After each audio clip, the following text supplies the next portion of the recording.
We are live. Welcome back to another Thursday chat live panel. We do this every Thursday at 5 p.m. on the West Coast and 8 p.m. on the East Coast. We get into all kind of topics. We got my boy ABL, as always, here, Derrick Gradenigo, and then I added my boy, Modern Renaissance Man. He's a fan favorite. Everybody on my channel was just begging me, put him on, put him on, put him on. And the young man was persistent. I'm not gonna lie. Every time I look over there, I'm like, I see him. I'm gonna get to him. You were seeing that orange highlight. Yeah, and everybody love. A lot of people on my channel love how you produce your videos. They told me you would be a good pick, so man, I decided to add you in. So everybody in the comment section that know they requested Modern Renaissance Man to come on, thank you. I'm gonna thank you on his behalf. I want to say thank you to everybody that joined the Tatum squad. I joined ABL squad yesterday when he was live, so I joined the squad. ABL squad team now. So, but anyway, let's get into this, man. Let's talk about this. I want to start out with Herman Cain, man. I knew Herman Cain, not like a family member, but I had met him a few times. I met him or talked to him extensively, probably a month before he passed, at the premiere of Uncle Tom. He was in the movie Uncle Tom, a tremendous influence, such a great man. And I just made a video, and I'll put it out later, just me remembering some of the cool times that I had with Herman Cain, man. He was just a great man. I think he was an example. He exemplified what an American should be, no matter the color of your skin. And I'm going to pass it around for anybody that had a memory or something with Herman Cain. I'll leave it. Derrick, you'll go last because I think you had something that was pretty interesting, some that he told you specifically before he passed away. So ABL, man, I'm gonna shoot it to you. Yeah, man, Herman Cain. I met him briefly one time at Black Voices for Trump, and just being there in that room with everybody. I mean, there was so many people. You had Diamond and Silk over here. You had Herman Cain. You had, of course, Trump was there. I think Brian Kemp, the governor of Georgia, because it was in Atlanta where Herman Cain was living. So it was just a crazy experience to be all around all them people. You know, I wasn't really aggressive to get in their face and be like, hey, can I get a picture? Can I talk to you? But I wish I could have just been a little bit more aggressive now because, you know, you look back on it and say, you know, I should have, could have, would have. If I know it's going to be the last time, you know, I wanted just to talk to him for a little while. You said you were able to speak to him, Brandon, and get some information, just get some gems. And I wish I could just get some of that information he had, just some of the advice in general that he had, because you're talking about a smart guy. This man was the chair of the Federal Reserve Bank in Omaha, Nebraska. The Kansas City branch. You're talking about just some guy. You're talking about a very intelligent person, a brilliant person, somebody that's like really high up. And a lot of us, especially as Black conservatives, looked up to him as really like an icon in the movement. So it's really sad that he's gone. And a lot of the negativity, I feel like, is not even necessary. People just want to use that for political stuff. But I won't remember that. I remember the positive that he brought. 999 all day long. Yeah, for sure, man. I want to talk a little bit. I just want to reiterate some of the things that he told me. You know, it's funny because it was me, Joe Patrick, and my wife. We were all driving back to the hotel from Alan West's house. We had a barbecue there. And so we were all driving back. And I remember Herman Cain was quiet. And he had just mentioned, he said, you know what? When I'm quiet, I'm listening. And if people do more listening than you do learning, I mean, you will learn a lot. And to hear Herman Cain say that, the wisest man in the car is speaking of humility and saying, I can always learn. That's what he said. I can always learn something from y'all. And so that's why I'm quiet back here just listening. You know what I'm saying? He was a man of decorum. I just cannot say enough about Herman Cain. And this is stuff that I say even when he was alive. And I'm not going to lie. I don't want to be selfish and say I wish I would have got more from him. I wish the world would have been able to hear more from Herman Cain. I wish the world would have been able to see all the jewels that he had. But you can see a lot of what he said on Uncle Tom the movie, because he had some segments in Uncle Tom the movie that was just completely inspiring. Modern Renaissance Man, what do you got, man? Yeah, as a matter of fact, I was going to say, the thing is that I first actually ran into that from watching Uncle Tom. I mean, probably when we get deeper into this conversation, y'all probably going to be like, what in the world? I never even heard of him at all until I seen Uncle Tom. There's a few people in there that I never heard of until I seen Uncle Tom. And once I got to watching it, we probably gonna get into this a little later of where I am currently in my life right now. I'm like, what in the world? These guys are in a position and doing things like I did it. And how in the world is it that I've never heard of them? Like, nobody's talking about them. Nobody's saying anything that they've said or anything that they've done, at least coming where I come from.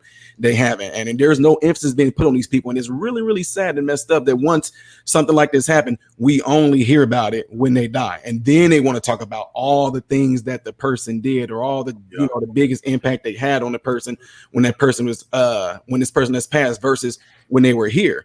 So Uncle Tom is pretty much literally like my first time ever even hearing of him. And then what it caused me to do, though, and my subscribers noticed, I went and started looking up everybody that was in that movie. Who are these people? Where are they from? They did the same thing I did and accomplished what I did, and I don't even know about these people. What in the world? Yeah, that was my first. So I'm a babe to him. So awesome. That's awesome. Derrick, what do you got, man? To be honest, like I said, the first things first, I mean, I got to pay homage to the brother. Like I said, a presidential candidate, a real one, in my opinion, not like a phony Jesse Jackson who was up there for no reason except to lay the term African-American to make, Black Americans more on the plantation. We have a real African-American with a real plan like 999. Let me give homage to that first. Second, I mentioned this in a video, much like you said, that I made, that I'll be dropping later. And it was about the fact that when I first got in this game, I started meeting people like Brandon Tatum, ABL, but Herman Cain was someone that escaped me. I didn't meet him at first. I just couldn't catch up to him. And then when I finally did, I met him a few times, and he always came off to me like that uncle that had made it, but still is at the barbecue in the hood in Fresno. And he got the nice shoes, the nice suspenders, and he's always smiling. And you kind of like, man, I need some of what he got. Because he's always there. He's going to be in a nice area. He's going to be in it. And he's always got that pulse on the people. So even though people would call us certain names, call us coon, call us this, that, or the other, he was always of the mindset of, to me, you only live once, be happy. And you can hate on me if you want, but I'm still winning. And that would, to me, that was his mind frame. Now, I mentioned to the guys offline that the last time I saw him was last month for the Uncle Tom movie at the premiere.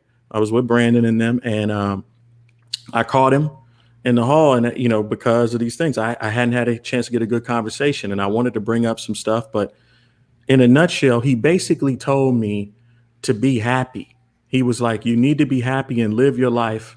Quit worrying about fixing everybody's conflicts and worry about love. He was like, just worry about love because you only live once.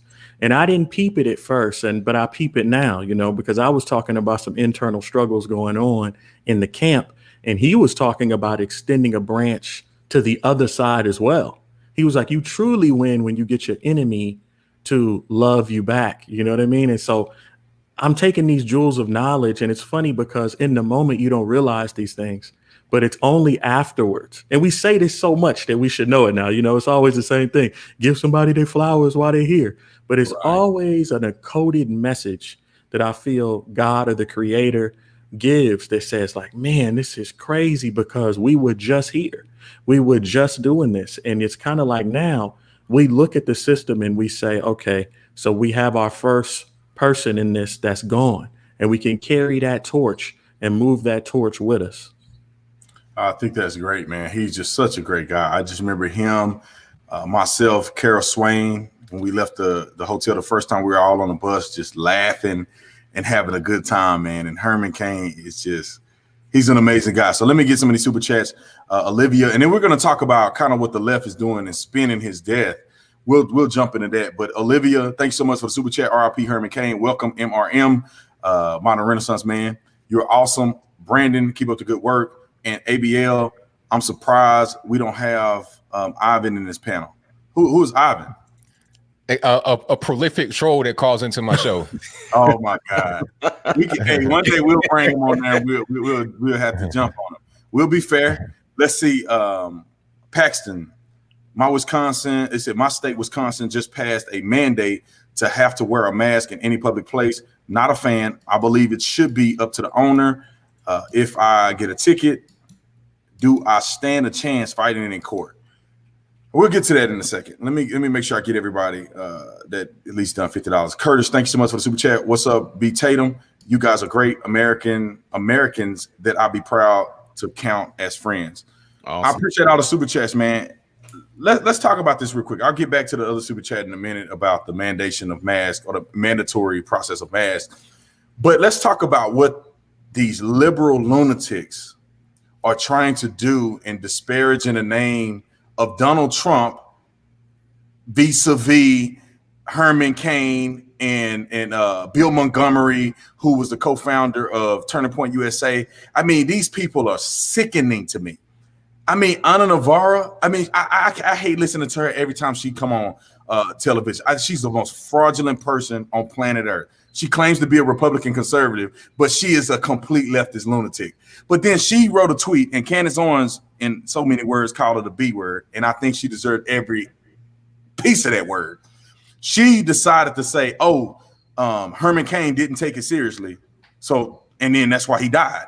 And then Bill Montgomery didn't take it seriously, and that's why he died.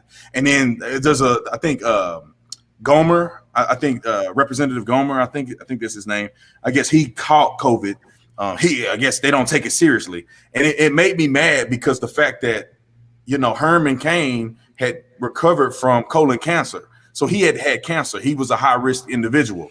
And his philosophy is that, hey, when God ready to take me home, then I'm ready to go. So he died with a smile on his face as a happy man, knowing he gonna go meet Jesus. Bill Montgomery, I knew Bill Montgomery, the co-founder of Turning Point USA, met him a bunch of times. A great man. He was 80 years old.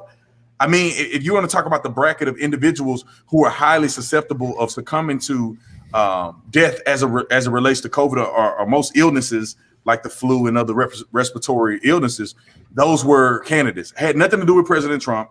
And these men made a decision on their own. They're grown. They can decide to wear a mask if they wanted to or not. Anyway, man, I'll go off and lose my temper on this. But what do y'all think, man? All right. Well, here's the thing about that. That's the thing about the mask. They said from the very beginning, I think it might have been Anthony Fauci himself said it from the very beginning, the mask will not prevent you from catching the virus. All it would do is maybe help you prevent from spreading it. That's all it's going to do. It'll maybe block a droplet or two. Like if you're talking or you're breathing or whatever, it might block a droplet or two from coming out of your mouth and then landing on somebody. That'd be pretty much it, or coming out of your nose. But you can still catch the virus. You can catch the virus. They're talking about now you got to wear eye goggles. Really? Fauci's talking about, hey, if you got eye goggles, wear them, because you got to protect your eyes too. So how do you know Herman Cain didn't get it through his eyes or from touching, or nobody knows how he got it? They're talking about, he didn't have a mask on at the rally. I mean, how do you know he caught it there? People just making up stuff, drawing conclusions, and they're not talking about others that have caught the virus that were doing everything they were required to do. Do you know that at one point in time in New York City, 84% of those that were hospitalized with the virus either were at home quarantining or in a nursing home? 84% of those hospitalized. Only 1% of those in the hospital were homeless people. How did that really work out? Do they have masks? Do they social distance? Are they washing their hands every 5 minutes? I mean, come on. We learn more about the virus every single day. Fauci changed his mind. Birx changed their mind. All the scientists changed their mind. People like Ana Navarro, all the other liberals on the left, the blue check mafia on Twitter, they want to use this man's death to attack Trump. They don't really care. They're soulless beings. They're godless beings. They're like monsters living on Earth. That's why I do stuff like that. They don't even really care about facts or science. They're using that to try and attack that man, and that's it. Yeah, let me just say this real quick. And then I'm gonna pass it around. It makes my blood boil when I think of the hypocrisy and the foolery that's going on with the 19. Like, they knew. I said this from the very beginning. I'm not even a scientist. I said this from the very beginning that if you gotta wear a mask, it can go in your nose, it can go in your eyes, it can go into your ears. These are major areas where people get sick and infections come into the body. And at first they were saying just the mask. Everybody knows that. What about the eyes? What about the ears? The biggest organism on your body is your skin. Like, I mean, I don't understand how we fell for this stuff at the very beginning and we still falling for it. Most people that get COVID, I'm sure I had it. I'm sure my wife had it. Think about it. Herman Cain had it, and we were around Herman Cain. So it's that bad. He gave it to us, or whatever. We could give it to him. I mean, I don't know. And here's the thing about that. They want to say it's all about the Trump rally. Well, he went somewhere before the premiere, which was before the rally. He was in a car with other people. Then, I mean, it's so many ways that he could have gotten it, or he could have been a carrier from somewhere else and gave it to other people. I mean, who knows? But these people are sickening by trying to make this political and act like Trump is responsible for this man's death. I'm passing it around. Well, most of the people that's following my channel know that I'm a medical professional myself, background in physical therapy, 2 degrees, biology background, and kinesiology. You talking about having to go through med school studying microbiology, studying disease processes and all that. From the moment that this stuff even started coming out, I'm glad that I'm able to keep my videos. The one that YouTube didn't pull down when I first started talking about this. I said it from the beginning. We had to learn pretty much our fundamentals. The fundamentals of when it comes to getting infected. We know this: inhalation, ingestion, or if you got an open cut or some type of infection. I know for a fact there's been tons of times that I went into my patient's room and on their chart, I will see coronavirus. It is, to a lot of us in medicine, it is nothing new to us. What they're not showing people is what we are really in the hospital doing. We are sitting there like, what in the world are they doing? We're not full and packed like they claim. I'm working here, and they're going to have the nerves to take my video down and tell me I'm sending out misinformation. I work in multiple medical facilities in a big major city. So when it came to this stuff first coming out, we knew we follow what we call the universal precautions. If I go into a room, coronavirus has always been labeled a droplet precaution. It's not an airborne precaution. It never has been, never was. It doesn't float out in the air or anything like that. It is a droplet precaution, means it has to touch your skin. Now, one thing where they get the 6 feet thing from is that in the hospital, let's just say, like, I don't get vaccinated, okay? A lot of us don't. A lot of us in medicine don't. And if we're not vaccinated, when flu season come around, they're recommending guidelines that if we're going to go within 6 feet of a patient, we have to put a mask on. So that's where they get the whole 6 feet thing from. But what's really messed up is how they're really just all of a sudden, I'm like, wait, we trained in this stuff. We had to do all this extensive study in biology and all this, and we know how the disease work and how these viruses things work. And now all of a sudden, how is this becoming new now? Oh, because y'all call it COVID-19. It makes it sound a little bit more, well, this is a little different than the other ones. I mean, this was a little bit, no, it's not. It's the same as coronavirus has always been. And the thing is, there's, like I said, again, there's numerous of patients that when we went into their room, we seen coronavirus on their chart. It was nothing new. And now, like when it first started hitting, all of us doctors, PAs, and therapists, we're all like, what is the big? We don't get what's the big? Yeah. If you look at the back of a Lysol, you look at the back of wipes and stuff like that, you will see the word coronavirus. Yep. I mean, these people called sandy wipes. Plain sight. What do you say? We use something called like sandy wipes whenever we get done seeing the patient, that we wipe off some of our equipment, gate belts or whatever, what have you, and it's all on the back of there. And what I said in the beginning, I said there are people that's been in the United States that had already had it, but it just wasn't this big, huge thing like it is. Like I tell them right now, if we go around and we swap people for MRSA right now, you're going to find that a ton of people is going to have MRSA, but they're going to be asymptomatic. It's not going to have no effect on them.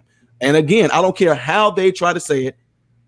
I don't care how they try to pull it. I don't care how great of a person Dr. Fauci is. We all had to learn the fundamentals of disease processes and all that. And they know for a fact, I don't care who it is, it's a droplet precaution. You're not going to get it from the air. It's not going to just all of a sudden float and get on you and anything like that. And then it really was, I'm be honest with you, something that's really kind of strange about it too is we like, where did it come to the point to where they start making up all these new things that they know that once a lot of us in medicine start speaking out against it? Oh, it's mutated.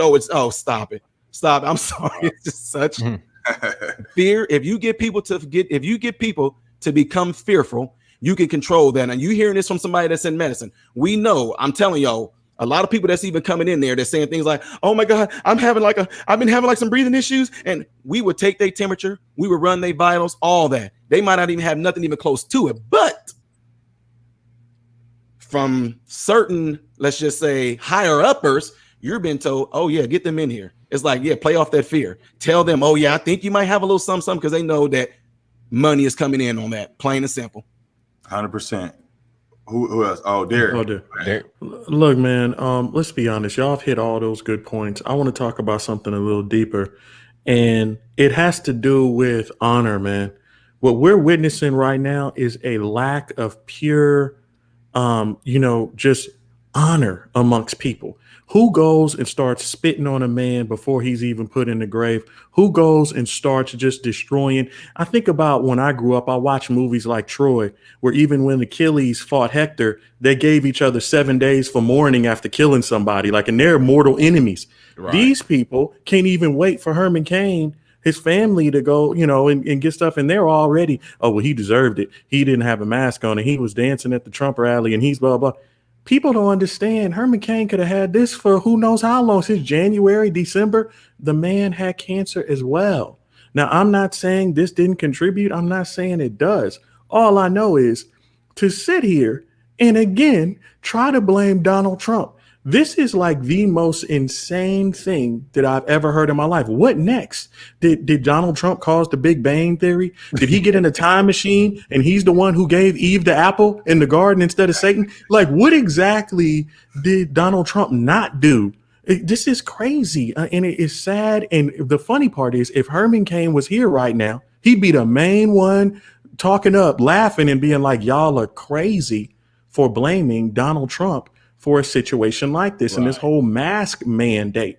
Like I said, for me, I grew up in a time where everyone around me, there's a certain sense of honor, even amongst boxing, people who boxed. When you talk about Tupac and Biggie even says, I would never wish death on Tupac. We had our beef, but there's no coming back from death.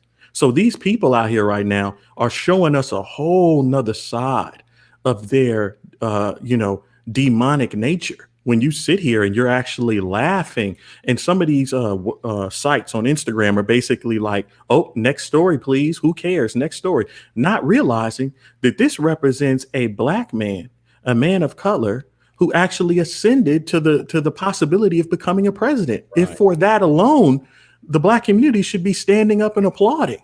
But no, they don't have time to applaud because they're still trying to figure out who shot Megan Thee Stallion. This is insane where we are at right now as a community. It makes me sick. But the one silver lining that I have is I know, and Brandon knows this too, Herman Cain would be laughing at everybody right now. He'd be laughing and he'd be like, I'm still winning though. While y'all losing, I'm still winning. So that gives me some solace. Yeah, that's really good. And also to add to what you just said about Herman Cain, I can almost guarantee y'all. I know we got one source saying coronavirus, but the fact that Herman Cain had colon cancer, I'm almost sure he had the proper treatments for what they call, what they give today as far as like the chemo radiation go. So what ends up happening is that chemo, even though you might have colon cancer, the chemo don't just go, oh, I'm only going to go to your colon area and take care of that. No, it eradicates everything in the whole body. So when it all comes down to it, just like any of our other patients that may have passed away as a result of their complications with corona being a part of it, his whole body got affected by it. So his lungs and everything got affected by the chemo and the radiation that he has. So he was already in a weakened state no matter what. So if he did have corona, I can almost guarantee you it wasn't like the only ruling death of why he passed away. I'm pretty sure he had scar tissue stuff going on, a lot of stuff going on inside that attributed to it too. But the fact that he even had it, that's going to reign king. Yeah, because they gotta find something to dig at Trump on. I mean, they have to. I mean, they're willing to. This is the thing. John Lewis, he passed away. I didn't say anything negative about him. I didn't even report on it. I didn't know him like I knew Herman Cain. Like I didn't know him, so I'm not gonna go out and say, oh, R.I.P. because I didn't really know the man. But this is the dilemma here, because you have John Lewis, who was a civil rights activist. I think he did a lot of great things in the black community. At the time he died, he was a leftist in my personal opinion. But I wouldn't say nothing negative about him. Nobody on the right said anything negative about him. And then you have Herman Cain. Herman Cain is just as successful and just as important in the civil rights movement in the black community as John Lewis would ever be. They're two very equally important black people in this country. And the sad thing is that they can crap on Herman Cain, but then John Lewis, they don't even want to throw it out there. But my thing is this: the hypocrisy from the left. They have to hate Trump. I don't care what he does. The man put out chloroquine. I don't want to say the whole thing. I don't want them to ban me on here. But y'all know the chloroquine. HC. He mentioned it when it first was being evaluated. people were coming out giving testimony and saying that it works 100% on their patients. It works 100% preventatively, and it had worked 100% when they treated people. In New York, I remember I seen them on the interview. They were talking about it. The president took chloroquine. Like, if it was so dangerous and uncommon and not work, the president of the United States of America, the most important person in this country, as far as our system is concerned, he took chloroquine. And they don't want to talk about it, but he's just fine. He's completely fine. He's 70 something. So he's high risk. And he don't even wear, most of the time he don't wear a mask. But they gotta hate the man. They could save the whole country with chloroquine, potentially. I'm not saying that they can, but if they could, they wouldn't, because President Trump came out with it and President Trump supported it. It's crazy to me. But you know what? It's something else going there too. Just my opinion. I don't know for sure. So can nobody say ABL said nah? ABL didn't say nothing. I'm just giving my opinion. Now they want to push this drug called remdesivir, right? Now remdesivir is kind of experimental, and you got to get it through IV, and it's very expensive. You're talking about four figures, like $1,500, $2,000, I think, per treatment. It's something like that. It's expensive, but the other drug, the HCQ. That's it's pennies on it. It's not expensive at all. You can get it generic and it's in the pill form. So I mean, you don't need to go to a hospital. If you go to certain countries overseas, you can get it over the counter. It's like Tylenol. Mm-hmm. Okay, they take it in West Africa to for malaria and stuff like that. So why can't we get that here? What's the big deal? They were trying to ban it, I think, in Ohio. Why are you banning it? It's already been used here for lupus and stuff like that. So why are you trying to ban a thing that's already been used and has been around since the 50s, since World War II, at least? What are we really doing? I think it's about politics and also about that money, because there's more money to be made in a different treatment. Absolutely. I put out, and maybe Modern Renaissance Man could touch on this since he's a healthcare professional, but I'm never beneath the common conspiracy from ABL. I'm never beneath it. I'd like to add on to it, by the way, and say the ironic part about, I always say it wrong. So is it azithromycin, or is it azithromycin? Azithromycin. It's used already for Z-Packs and common infections that already, people are trying to say, oh, well, this is harmful. This cocktail per se, I have reason to believe that maybe they're afraid that it cures more, and they don't want people getting whatever's in their body out, because you're using this stuff anyway in different forms. So you're telling me zinc, which is something people take anyway, mixed in with something people take for a Z-Pack, along with something for malaria, which if it's for malaria, it's going to wipe out a bunch of stuff in your body.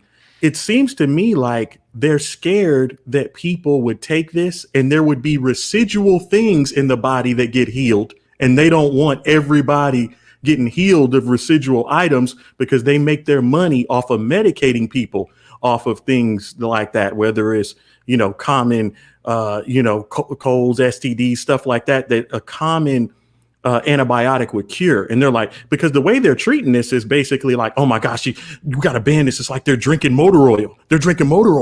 Like, I don't know anybody that this is acting like it's some sort of thing like that. To me, most of the medicines seem rather normal. Now, if you put them together, maybe they make a concoction that cures 5 things you didn't even know you had. You may have some fungus. They like fungus in your body. Who knows? And it may just clean you all out, and they don't want that. What do you think about that, Modern Renaissance Man? Because I know you're in the medical field. Let me say this before. Hold on. Let me say this before Modern Renaissance Man.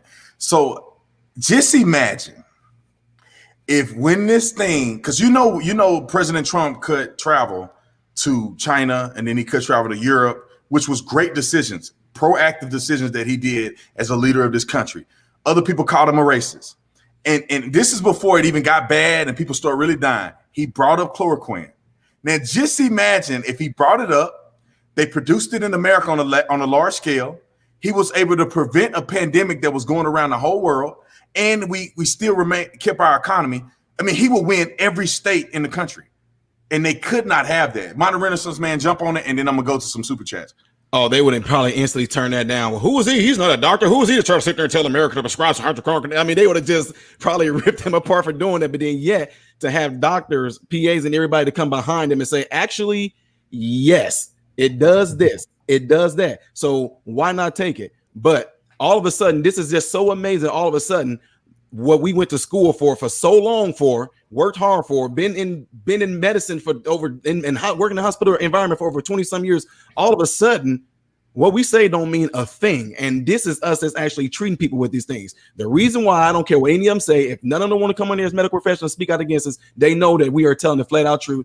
It does not make money. Just like on my channel, I talk to people about certain natural issues that they got going on. I tell them what juices that they can put together in a juicer to get rid of certain things like arthritis or even like certain other ailments that they may have. There's no money in going out there and buying produce, but there is money in going to get this prescription that got like 20 pills in or something like that. That prescription within itself is going to be about a good $300 some odd, and then you get to charge more than that to Medicare, but your copay is going to be X, Y, and Z. So something like hydroxychloroquine, there's no money in that. So of course they're going to try to, oh no, it doesn't. We haven't had enough studies yet. But then yet y'all already, I mean, it takes 7 some odd years to come up with a vaccine, and y'all did it almost within a year. It's like, man, no, absolutely not. They know, dog. When it all comes down to it, when the Bible says the love of money is the root of all evil, there's no money in hydroxychloroquine, so therefore they're going to actually try to do everything they can to ban it, whatever like that. The FDA probably going to find something wrong. Oh, this one lady took it and she actually started, her eyes started watering, so we got to take it off the shelf. They're going to find probably some reason to get rid of it because it actually works. Yeah, 100%. Let me get to some of these super chats. I got a bunch of people. We already got Olivia. Let's see. Curtis, thanks so much for the super chat. Thomas, I got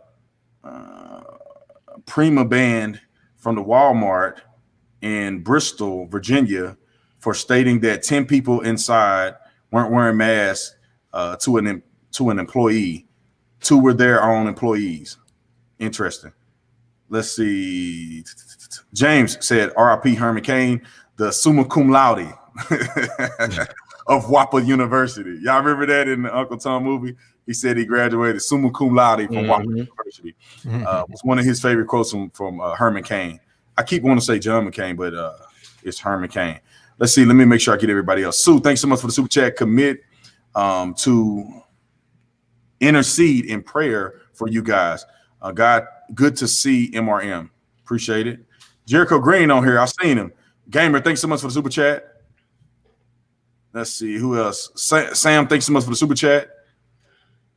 There's so many people that's giving $50. Let's see. I heard next our own shadows are going to start attacking us. Be prepared. 100%. Mr. Tick, thanks so much for the super chat. Joyce, thanks so much for the super chat. Curtis, thanks again. I'm trying to get Jericho Green. I seen Jericho Green on here. He said the sweet and sour something. I missed it. Let me find this. Let me find the super chat. I'll get it later. Shout out to Jericho Green, man. Y'all need to go follow Jericho Green, man. He a boss on this thing. So we talked about Herman Cain. We talked about the COVID.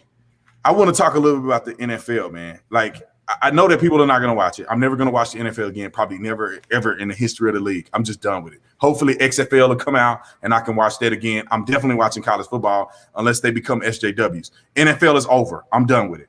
But they just came out with a fine, a penalty.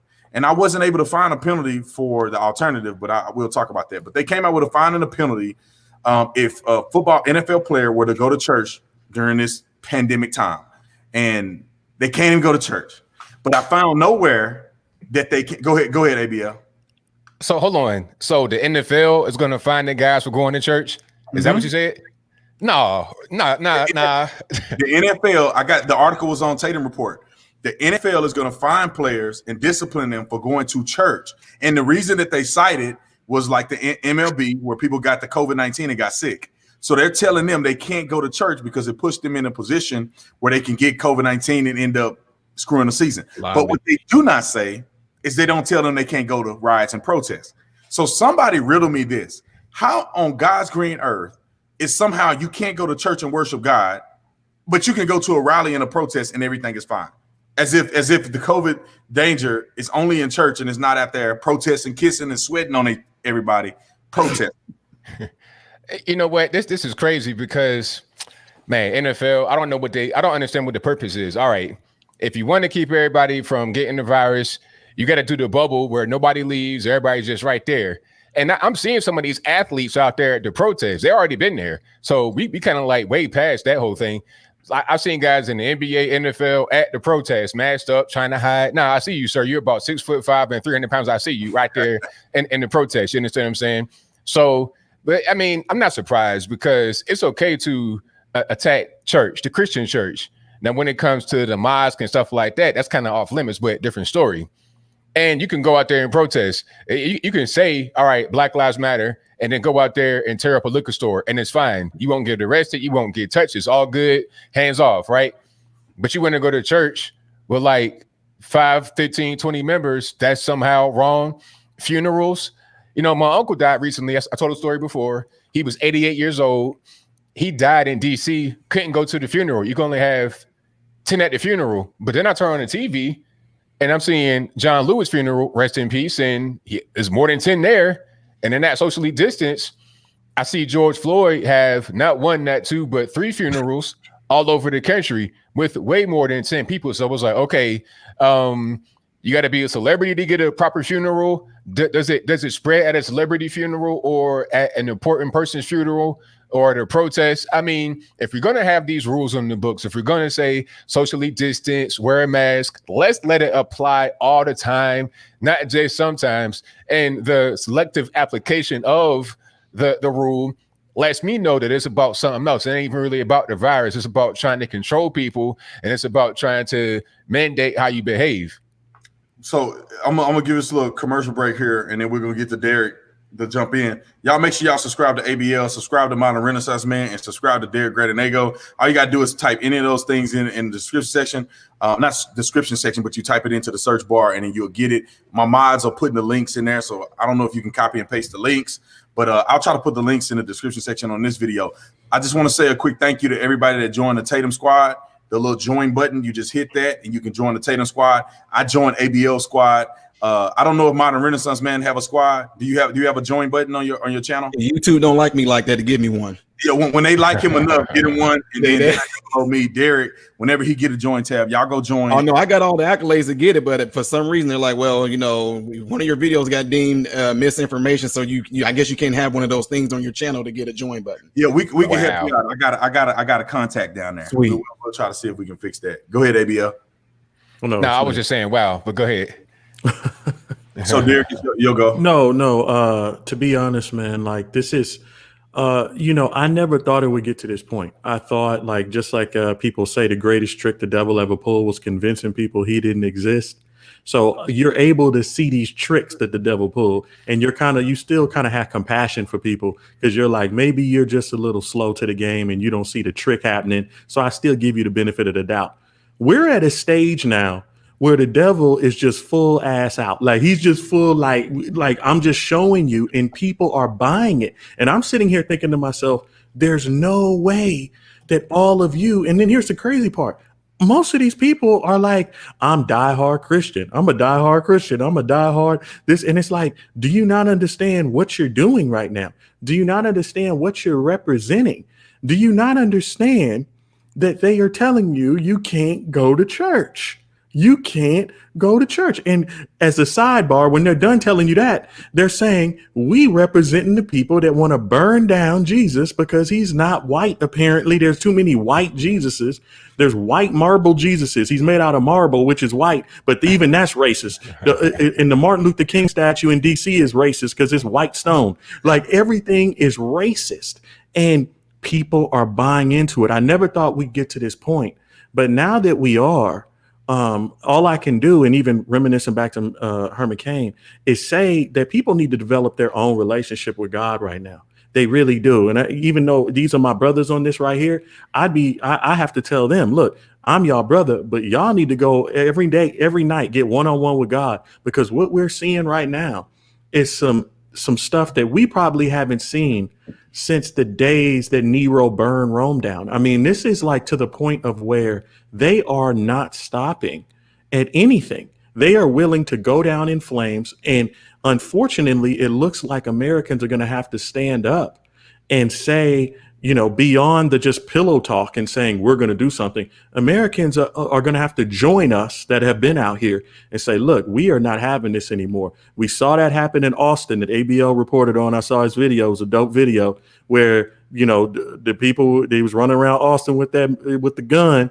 And then he didn't expect the driver or whoever to be like, look, I'm carrying the heat. And the unfortunate part is People are running around here acting like this is a video game or this is X-Men 3 and there's no consequences. Well, I'm sorry, but you don't get to restart the movie. If you come out here and you're worshiping the devil, you're sitting here burning churches down, you're trying to tear Jesus's head off, don't be surprised when you go down with Satan. It is the way it is to me. Wow.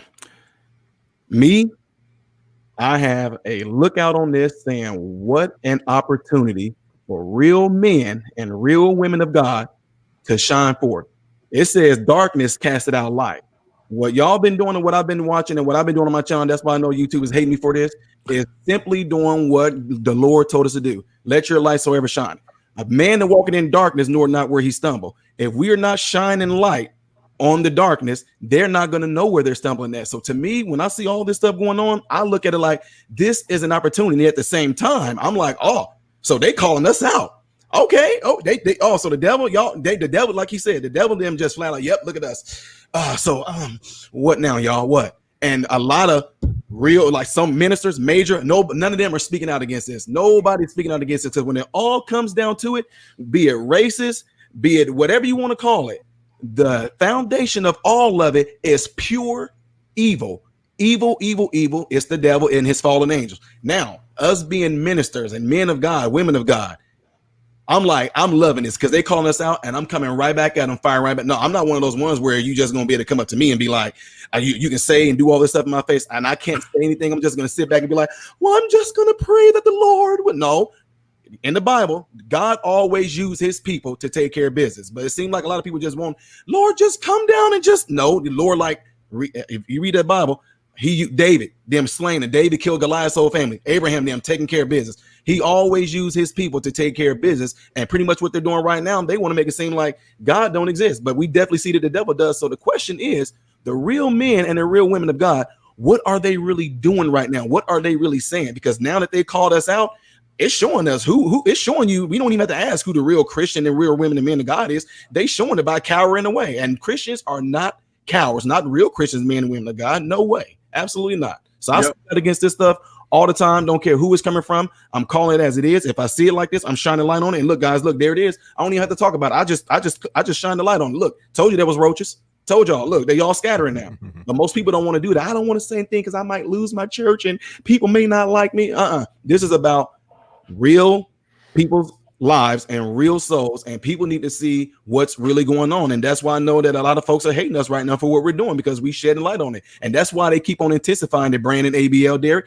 The reason why we keep on seeing all these things constantly intensifying as it gets closer and closer to the election, because never has anybody like what we're doing right now actually came out and spoke out against it like right now. And people seeing this and folks are talking, they're going back telling their families, hey, go to Brandon Tatum, go to ABL, go to MRM, go to Derrick. Look what's going on. These folks actually are onto something. And now don't trust me. Everybody knows what we're doing. And that's why they haven't intensified their task, because it's like, dang it, they weren't supposed to do this and notice and see this. And they hate it right now. We just gonna keep doing it.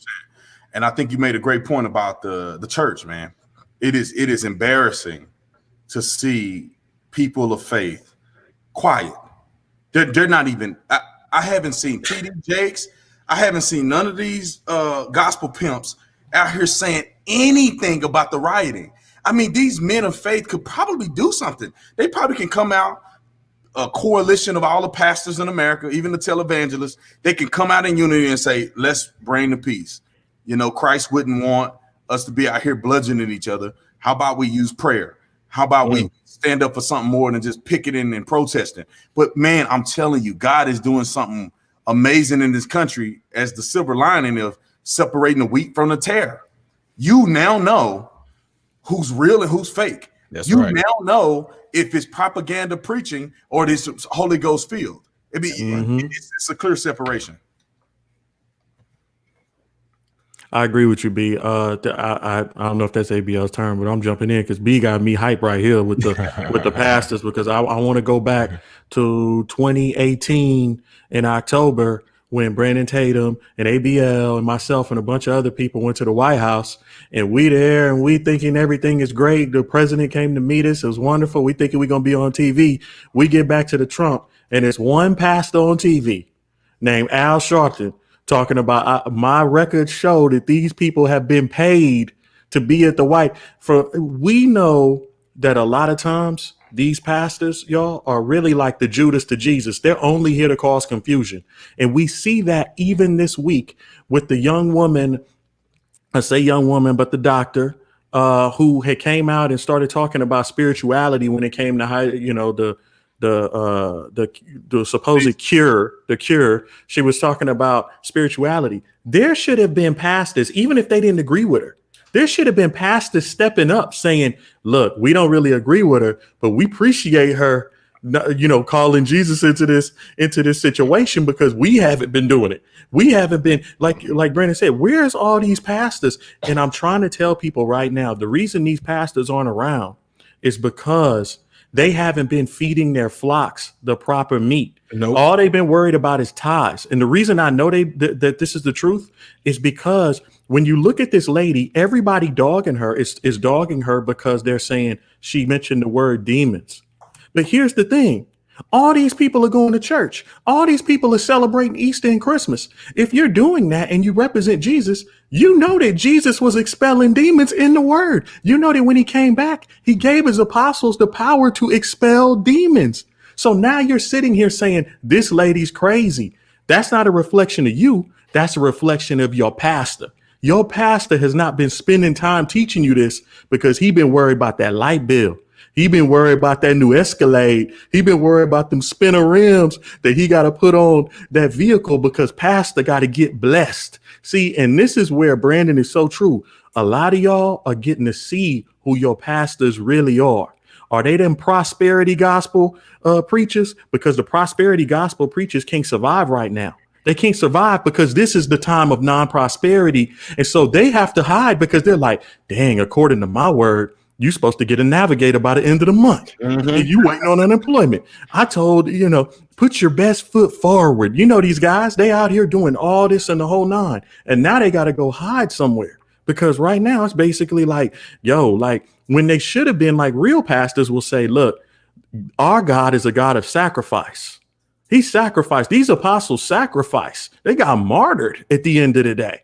We need to be preaching sacrificial love gospel, not one where you get, the Bentley and the spinners and the rims. And if you give 10%, then you get 10 back and all this other pyramid scheme stuff going on. This is where we're at now. And now you're getting to see these pastors have been fraud. And the pastors that we tried to tell you about that were rolling with Trump, what are they doing right now?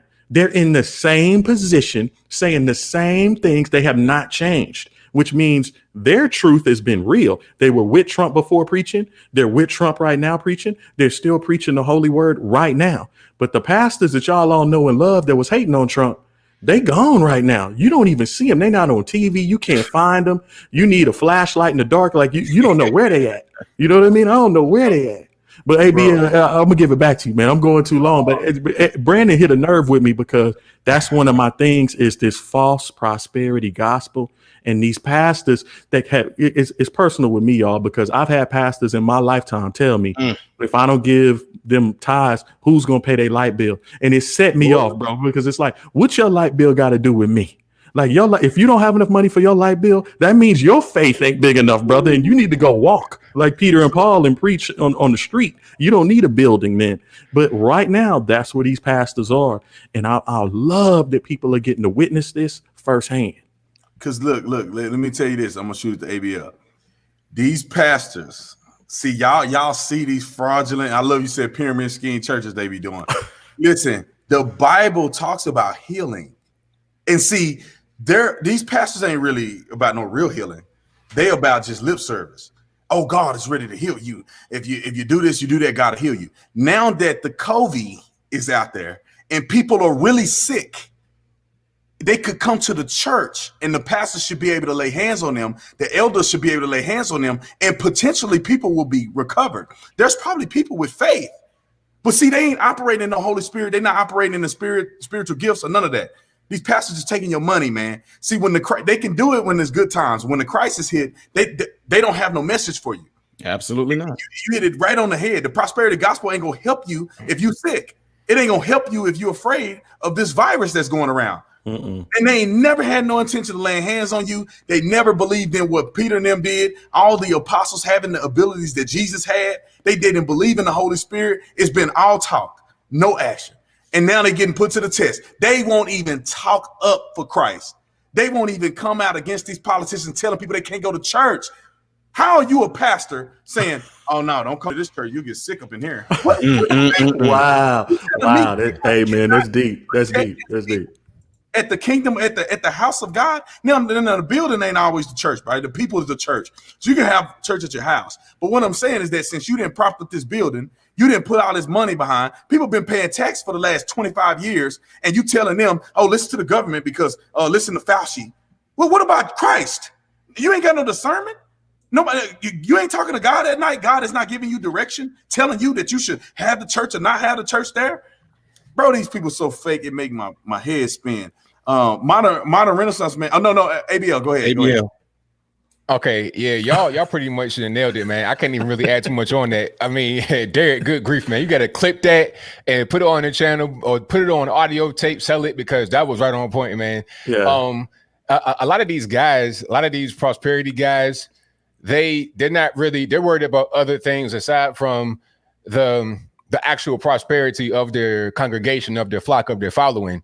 They're worried about themselves. They got selfish motivation. And a lot of guys are getting disillusioned from the church.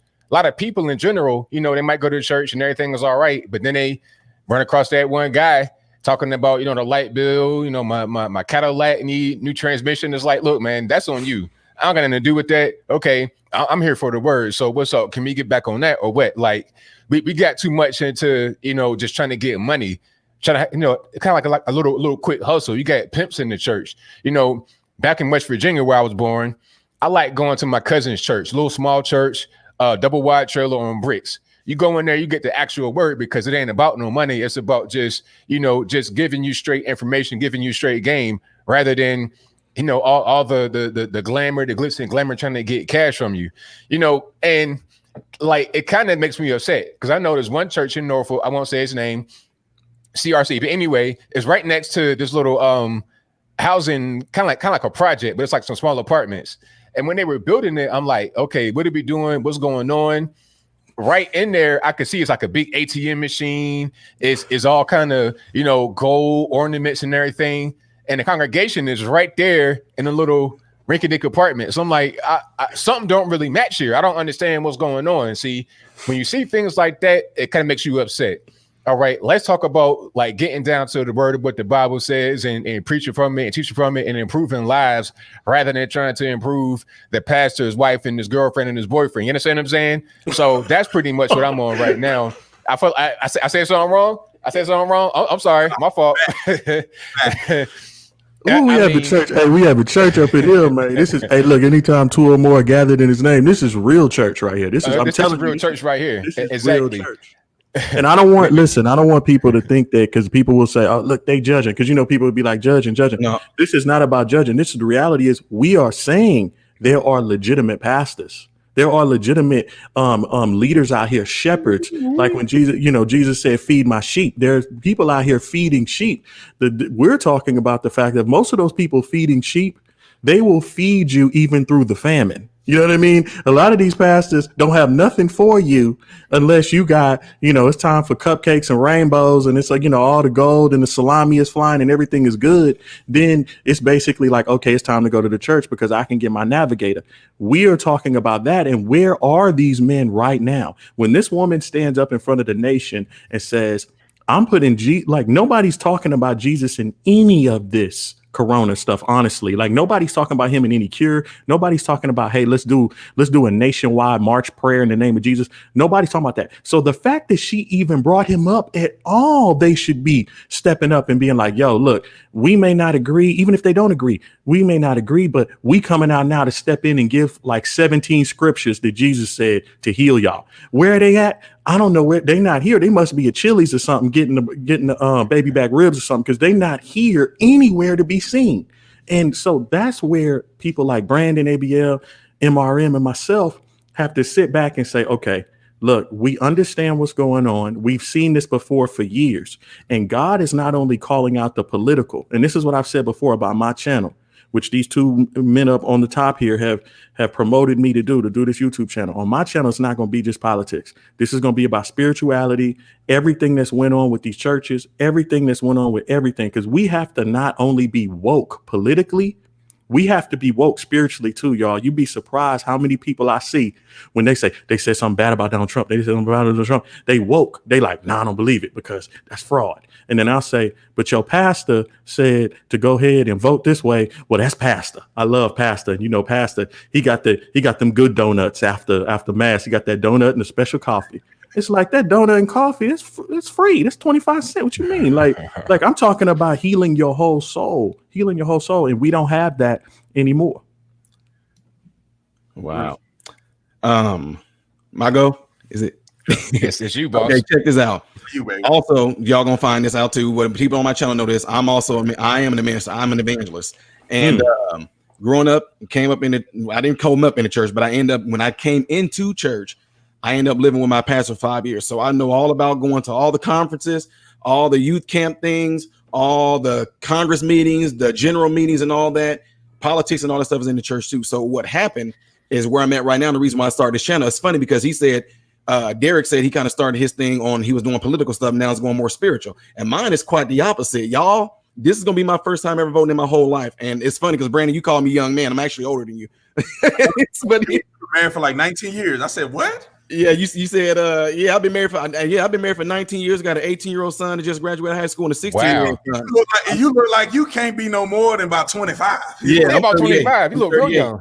I'm 38. Why you older than me? That's crazy. Thing for a long time. I know I even made fun of on my channel. I actually got a little thing where I do these parodies off of these preachers doing this fake stuff. Like I had this thing I call myself, one of my characters I play is called Pastor Break You. And that was one of my things. I was like, the year 2020 is going to be the land of plenty. You're going to get plenty of this, plenty of that. And if you do, I even get to joking around telling them, if you would just send in $10 for this vial of water this water came from the Nile River where Jesus dipped his toe in, and you can all that nonsense, man. So what you see going on right now, I tell people all the time, it sounds really good. Whenever you're preaching and teaching, when things are going really well, it's all good. People get the woo, ooh. But when what's going on right now, you can't find them. You want to know why? Because they were teaching a false doctrine. Now, Derrick, one thing I like that you said too, and I like to just really crush people on this because I always get this a lot when you actually teaching folks amongst your church world or even newcomers. They say things like, don't the Bible say you're not supposed to judge?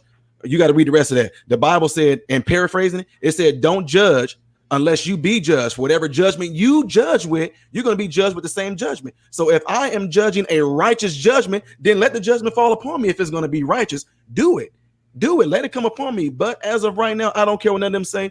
These people literally are not teaching the right thing, because Jesus never went to one person that he helped or healed and say, well, if you want to be made whole, huh? Well, I tell you what, if you sow a seed, give a piece of money, then I will pour out he never did any of that stuff. So how in the world did this even come into the church that in order for me to be blessed or anything like that, I got to sow a seed? When you plant your harvest, you're going to get, no. If you get a job and work and save your money and don't have this mentality of spending and going buying Jordans and stuff every time you get your paycheck, and learn about finance, that's how you get your money. You ain't going to get your money just by I'm just going to put this money in the church and then I'm just going to pray. And then, some way down the road, the Lord's going to bless me. When you go back to the pastor, hey, pastor, well, hey, I've been tithing and giving everything like you told me to. What's going on? Well, see, he may not come when you want to. They always got, and you're going to stay you're going to stay broke. You're going to stay in that same type of mentality, because all it's doing is just draining people. But by going to church and they giving you that good music and stuff sound real good. If you something, slap your neighbor and tell them this. See what happens with that stuff, what it does to the brain,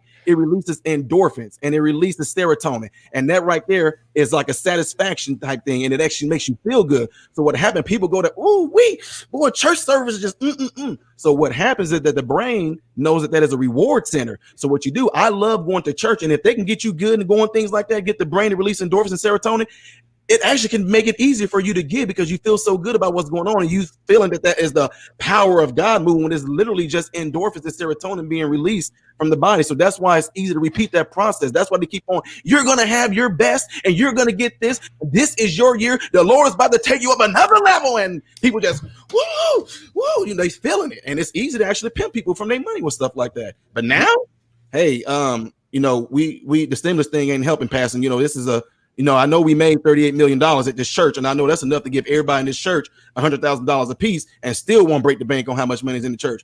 Well, you need to pray a little more. You got to ask God. You got to have faith. Oh, come on now. No, sorry. They couldn't achieve out here, man. No, they tripping and they getting exposed if people want to. But you got to think some people don't care. They don't care what the pastor do. The pastor can have 3 wives, and they like, oh, you know, yeah, God is gonna work on him. You know, I had another one too, and he got her pregnant. They're gonna bring up David and stuff, and they gonna. I mean, it's like I seen a pastor. I forget his name, man. I cannot stand this dude. I used to listen to him, Jamal Bryant. And he can preach, man. That brother's smart. He can preach. He'll hoop and holler. He got people in there speaking in tongues and everything. But that dude is dirtier than a old car rag.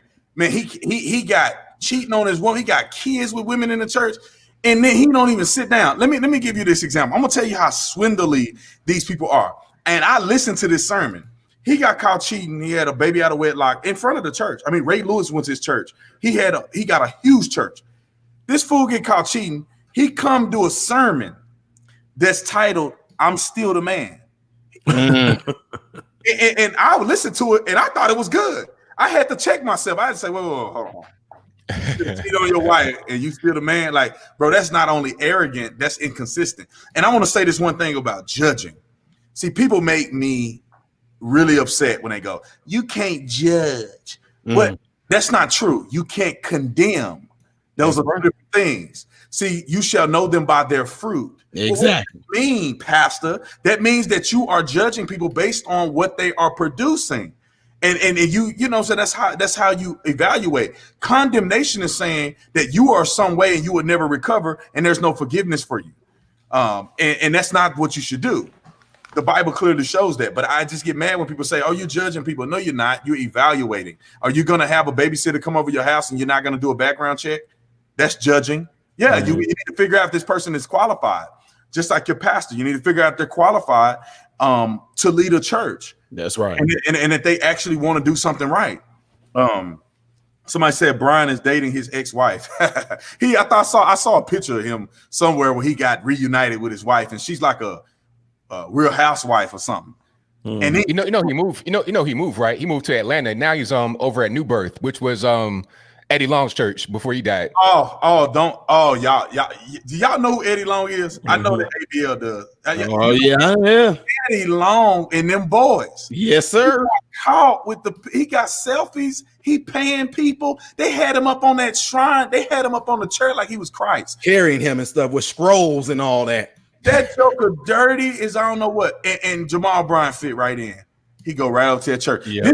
This is why when I look at it and I say the black community is struggling, man. I mean, not us. Majority of the black community probably in the middle class, but the harmful degradation of the inner cities that breed a lot of this violence and stuff is being led or represented by these race hustling pimps. They're not telling you the truth about God. They're not leading people into salvation, and even outside of the spirit realm.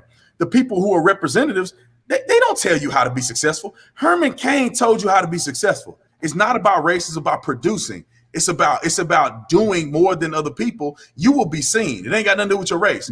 He got a master's degree because he wanted to say, okay, well, if I go all the way up here and you still treat me a certain way, then we know it's racist. But if the man got a master's degree and I got a bachelor's degree, then I give them excuses to use that against me. That's not Herman Cain. Herman Cain worked hard. He had to have been a millionaire.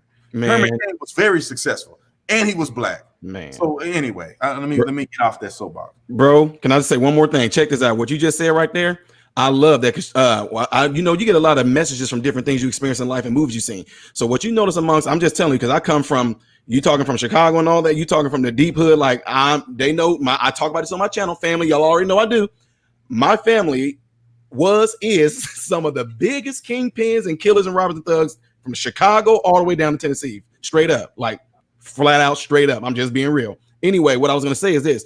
I see that amongst a lot of not just the black community from being in the projects like Cabrini Green in Chicago and all that, but also being like in the church realm. I noticed like what you just got done saying. If a person is looked at as being at a certain level of whether it's social economics or even intelligence or skills, whatever it may be, there's this type of mentality where I don't want nobody to come up there and either match my level or go beyond my level. So there's this movie that I seen with Mark Wahlberg in it called Rockstar. And what happened in this movie, Mark was this he loved rock music. He was a singer. He wants to be this rock star. It's an awesome movie, by the way. And he goes and it's this group that he idolizes, man. This dude dressing like them, looking like them. Y'all catching what I'm saying? He dressing like them, looking like them, repeating what they're doing. He goes to the concert, got the front row ticket. His favorite singer is up there singing. And it's this one part of the movie where the singer is getting ready to hit this note. And Mark Wahlberg is down there in the crowd. And he hit the note with the guy. The guy looked at him. Hold on. He walked on the other side of the stage, and Mark kind of followed him like, hey. And the guy got to singing again. Mark hit the note with the guy again and just like, dude, I love you. The man could not stand the fact that Mark Wahlberg did that. So the opportunity came where Mark Wahlberg actually was able to audition for the very band that he idolized. He got the part and became the lead singer, and the lead singer got kicked out of the band. So Mark became this huge star, and it came a point in Rockstar where Mark Wahlberg was up on stage getting ready to do his thing. He looked down the crowd. Right when he got ready to hit a note, a young man down there did the same exact thing, hit that note. Mark Wahlberg took a look at the crowd. He smiled, looked at the dude, grabbed his hand from the crowd, pulled him up there, handed dude the mic and say, look, it's all yours. It's all yours. And then walked off. And I'm like, that's what we do not do. We feel that if we got somewhere and we accomplished something, we don't want to pull nobody up there because you know, I won't seem as special or as good looking in the black folks' eye, because it's being in medicine, being a minister, being a father, being a mentor that I do. I do a ton of things in the community. Oh, well, I had to keep this standard because I won't be the man anymore. Nobody would like me now that somebody's up there even with me. Now that's a threat. And it's completely messed up. And that's what I'm saying. What we're doing right now, they don't want this. Us elevating each other, lifting each other up, saying, look at us. These are black men, black women coming together. We trying to pull y'all up with us. But if y'all want to stay back in the village because y'all scared that there's some monsters that don't even exist, systemic racism and all that stuff, then I can't help you. We're over here. Brandon Tatum, ABL, Derrick. We are over here, y'all. We trying to tell y'all. Nope. Don't no.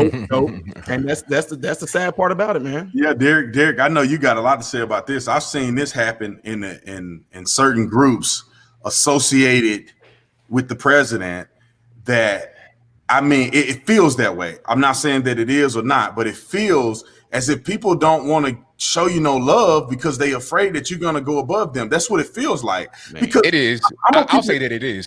I'm going to keep it 100, man. Like, I haven't done any events associated with the black movement that's associated with Trump. I'm not going to say any names because it's not the name, it's the principle. I just did a video with other people related to the Trump campaign that are run by all white people. How am I doing an interview with them and I haven't done an interview with the black people? You know, it makes me feel like that maybe somebody sees certain things and they're like, oh, no, you can't get bigger than us. You can't get bigger than me. I'm not saying that's true. I'm saying that's the way it's coming across and that's the way it feels. ABL said it's true. I'll say it's true for sure. I'll second it and say that in a sense, people have to understand that in life, in a sense, the black community is still trained in that black buck syndrome from the plantation, which means you get a stick, 2 bucks are there fighting, and whoever wins.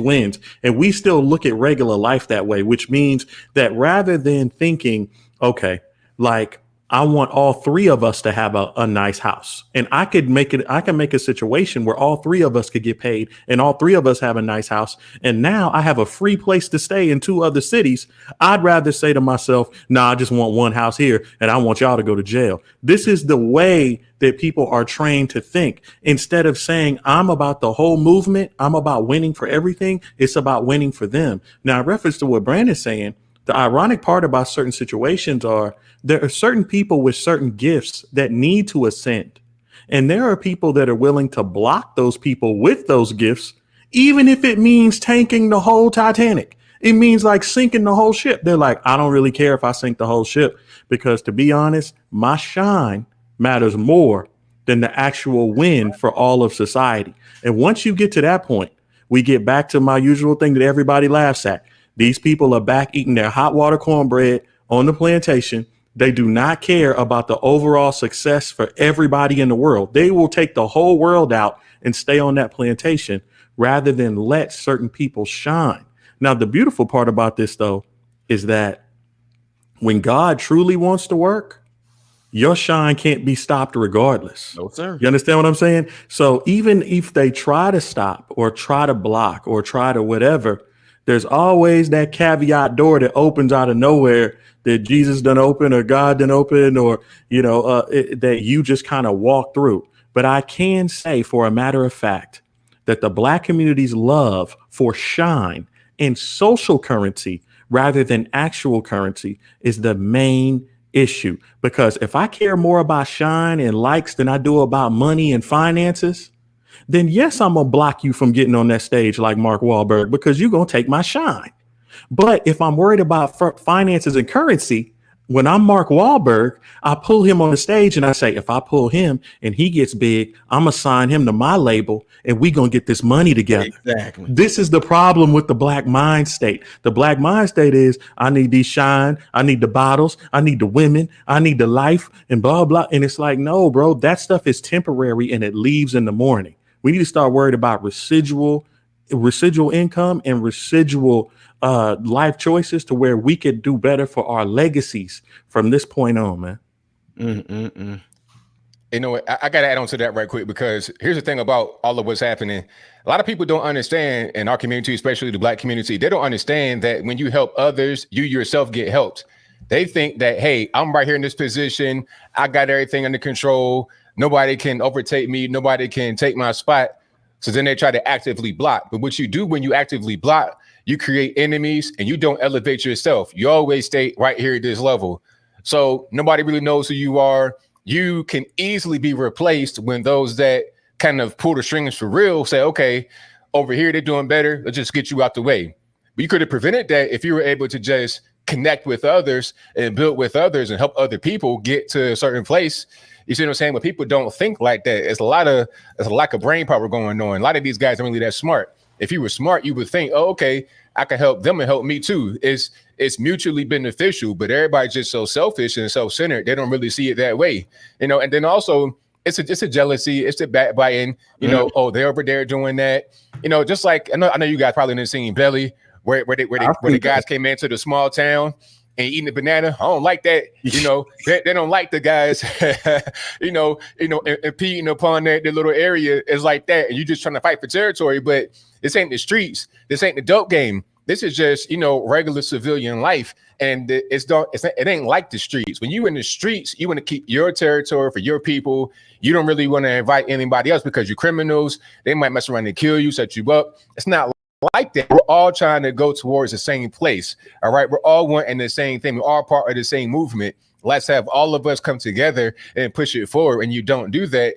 you're going to be on the island by yourself. And it's easy for a tropical storm to come, a hurricane to come and wipe you on out, and you be a wrap.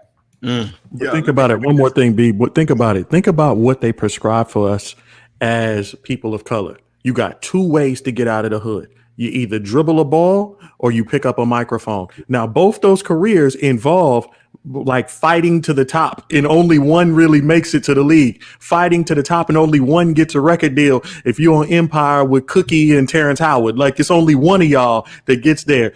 See, I brought that Jussie up. Y'all thought I was going to get on Jussie. I cleverly brought him in. I had to get him. It's only one way in. But think of this way. What if we spent more time saying, why not develop scholarships to be the next Ben Carson? Because guess what happens then? You don't fight each other. You need more of you to help each other study and be like, look, I need another person that looks like me. I need 10 people that look like me. We all need to win. Because if I'm in here alone, then I lose. We are not using our brains wisely because we're allowing the left to put us on the plantation and say, look, you dribble that ball and you be the one out of 10,000. There's only like one out of 30,000 black people that make the league, man. Like, and everybody's there fighting. You get one dude with a record deal. Everybody's fighting to be the next 50 Cent, get rich or die trying. Why not everybody just fight to be the next lawyer? All y'all go to law school, help each other, pull each other up. That's not a do or die, but we don't preach that. We are allowing them to put us on this plantation. See, one thing that I do that I learned over the years is that God has a plan for everybody on this panel. My plan ain't ABL's plan. ABL is not Derrick, and neither not MRM. You have your own way of life. There is nothing for me against me to lift y'all up. Because if MRM in a year from now has 20 million subscribers and I still have 1 million, that doesn't hurt me. Because and to be honest, because that was God's plan for his life. No matter what I done, he was going to be successful. And so why would I try to hinder him instead of now I'm an ally to him? And now he bring me on his channel with 20 million and we can talk and chat and you know, you get what I'm saying? So my whole philosophy is to lift everybody up as much as you can. I want everybody to win, bro. It's enough room for all of us to have. There's a billion people on social media. There's a billion people on YouTube. Right. It's enough for all of us to have a couple million subscribers. You know what I'm saying? It don't just have to be Brandon Tatum. You know, and I think that we need to operate like that so we can all win. And I remember, and I did this for some people, and because I wanted more African-American people to become police officers, and I would do it for anybody. But there was a couple black people that came to me and was like, hey, man, I really want to be a police officer. And I helped them. I gave them advice on what to say in the oral board meetings. I gave them advice on what they need to do to apply. How should they get in shape? You know, I mentored them into the process so that they can be successful. I didn't say, I need to be the only black police officer that played U of A football. No, I mean, three dudes that played football with me became police officers. And it's just about having that love and that confidence in yourself that God has a plan for you no matter what it is. And it may not be millionaire status. It may not be billionaire status. Mm-hmm. It may not be the top YouTuber on YouTube in general. It may be you being an advocate for a young man that will be president one day. And that's just one-to-one communication. You mentoring a generation of people who come up and become great 20, 30 years from now. That has nothing to do with YouTube, has nothing to do with money. So people should understand their gifts and callings from God and practice that, man, and never be afraid to elevate people. And they may be higher than you at some point, but you should celebrate that and say, man, look, I helped in God's plan for that person to be successful. I appreciate that about you, Brandon. And one reason is you're a very, very firm proponent. When you said that right now, the first person I think of is Candace Owens. You know, there's so many people that just kind of hate on her for reasons they just make up. You know what I mean? Like you hear people have reasons that they kind of know, but then there's some people, it's just like, you could tell it's just like almost envious and they trying to mix it in with something somebody else said. And so I love the fact, because like Brandon, like I said, he's more visible, you know what I'm saying? So he visibly has come out and drawn a line and said, look, at the end of the day, this person is this person has done this person has done this for me. She's done this for other people. You know, have some honor and respect when people actually help you, because you can grow together. Right. Let me say this real quick and I'm gonna shoot it to you, Renaissance man. Like, bro, I would be remiss if I didn't support other people. I would be remiss if I didn't try to bless other people. Do you understand the blessings that God has given me in my life? How dare I not share the blessings with other people? And also in the physical realm, not even in the spiritual realm, but in the physical realm, there have been people who came out and given me opportunities that I wouldn't have never had. There were people that mentored me and I was a nobody. You know, a guy named John, I never forget John. He mentored me when my son's mom was pregnant and we were young. We were college kids, man. That dude he's a millionaire. He got his own private jet and everything. I'm a nobody, dude. I didn't even play in the NFL. Why would he even waste his time talking to me? I knew nothing about money. I didn't even have no money. But he took his time to say, let me teach you about this. Put an X on the calendar for football. When you've given all you've had and it's still not yielding results, you need to transition. And then what he told me was that football players are rich. He said, I'm wealthy. If you were somebody like Tom Brady and you got some crazy contract, you're going to make that contract, I don't know, 10 years. He's like, I make millions of dollars for the rest of my life. Mm-hmm. So don't get bogged down into thinking that NFL is your ticket, because you can do other things. So when NFL is not yielding results, don't waste your time. Put an X on the calendar and transition to something else. Now, look, I've changed so many people's lives. I have a tremendous amount of followers on YouTube. I mean, I've done a lot of great things in my life. But that was free advice that man gave me that invested exponentially in my life. And I'm not going to talk about my daddy. Them people don't count. My dad raised me. My mama didn't raise me. I'm saying external That's people awesome. That have no vested interest in me technically. Charlie Kirk, them gave me an opportunity at Turning Point USA. My friend Todd, we're now business partners, and Todd gave me an opportunity to do videos when I was still a cop. Candace Owens. People don't understand. Candace Owens advocated for me to go to Turning Point USA. She told him, y'all need to put Brandon in. Y'all need to get Brandon in there. He'll kill it. He's good at it. Candace has advocated for me every step of the way. When she started Blexit, She said, Brandon, I want you to co-found Blexit with me. I said, sister, whatever you need. Whatever you need, I got your back. Whatever you need, we can go to war together. You know what I'm saying? Anytime Candace has had an opportunity, she said, I want Brandon to have an opportunity too. So that's how I feel. And I'm like, any time I get an opportunity, I want y'all to have opportunities too. And that's the way everybody on there watching should be. Man. You should be lifting other people up because it only makes you a better person, to be honest. That's awesome, man. This whole thing, like what he just got done, what y'all just got done talking about, even Brandon, what you said, what Derrick just got done saying, this is not to be bragging. My subscribers know I'm not. I'm just telling you the truth and facts. Right here, you see this. These are letters. University of Kansas, University of Ohio, Harvard. You know what I'm saying? You got all these letters from these big-time Ivy League schools. These right here are all to me, okay? So people don't think I'm lying. See, it says Tyler Smith on there. That's me. Now, you talking about somebody that came up in a home where my own sons have seen me more in 2 months than I've seen my own father my whole entire life. Now, I'm going through school, doing track and field and all this. I did it because it was just one way to get a lot of wrath off of me from being in the streets. I hated my lifestyle. I hated I was in the home by my mom. Just that she struggled. We pretty much, it was like us whether we went to school or not. But school served as a purpose of me getting something to eat. Was one way. I would take everybody milk and apples. They thought I was wanted because I'm a really great athlete, but they have no idea that was gonna be my way of, that was gonna be my dinner too at home with some apples and then milk. So I'm getting these letters from these colleges, having no idea what a college is. Never heard of it. Don't know what it is. Didn't care what it was. This man, you can look him up, named Dr. Wendell Beckton, ended up being a sports medicine doctor, team physician for the St. Louis Cardinals. He's seen what I was doing in track. I'm making headway. I'm breaking all kind of records left and right. You can type my name in. You can see from the Olympic trials, all of that. That's nothing to brag on me at all whatsoever. But what I'm saying is this. In that time, if y'all never seen this movie called The Village by M. Night Shyamalan, I'm going to just run a little bit by you. In this movie, they kept the people in the village because they would come up with these stories. Hey, at this time, you go in the house because if you do, there's creatures and monsters out there that they come by. And if this happens, it's going to get you. So these people all in their minds never got out of the village because they believe these people words. That's what the white man or systemic racism was to us in the hood. You gonna stay, hey man, don't tell you, bro. The minute you try to do something, them white folks, man, that's systemic racism is gonna. But because of my curiosity, I was always the one that actually wanted to go and peek. I was always that person, always wanted to go and peek. So what ended up happening is that in the movie Village, one girl, she couldn't take it no more. If I die, I'm just gonna die. But I got to see what's beyond that place they telling me don't go because these creatures are gonna get me. She goes, climbs over the wall. She didn't realize she's in modern society, but they got them living way back. Like they're pilgrims, having no idea that they're in an advanced society. She looking around, she see a car, don't know what the heck the car is.